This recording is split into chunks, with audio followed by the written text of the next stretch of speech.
20% రిజర్వేషన్లు ఇవ్వాలి. కులగణన సర్వేలో తేలిన మాల మాదిగల లెక్కలు బయట పెట్టాలి. వివేక్ వెంకటస్వామి. మాలల ఆత్మగౌరవం కోసమే సింహగర్జన సభ పెట్టినాం. మాల మాదిగ నేత కానికలకు కార్పొరేషన్లు పెట్టాలని విజ్ఞప్తి. సో వివేక్ వెంకటస్వామి ఎవరైతే ఉన్నారో ఆయన ఎస్సీ వర్గీకరణ గురించి మాట్లాడుతూ సో ఎస్సీలకు 20% రిజర్వేషన్లు ఇవ్వాలి, కార్పొరేషన్లు కూడా ప్రత్యేకంగా కార్పొరేషన్లు పెట్టాలి, అంటే మాలా మాదిగా నేత కానికలకు ఎవరైతే ఉన్నారో వీళ్ళకు కార్పొరేషన్లు పెట్టాలి అని చెప్పారు. సో ఏదైతే ఈ రిజర్వేషన్లు అంటే మాలల ఆత్మగౌరవం కోసమే మేము సింహగర్జన సభ కూడా పెట్టాము అని చెప్పేసి వివేక్ వెంకటస్వామి అయితే చెప్పారు.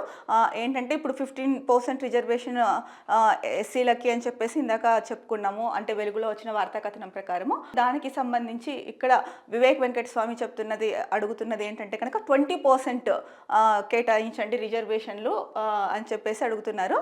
సో అలాగే కార్పొరేషన్లు కూడా ఏర్పాటు చేయాలని చెప్పేసి ఆయన కోరుతున్నారు.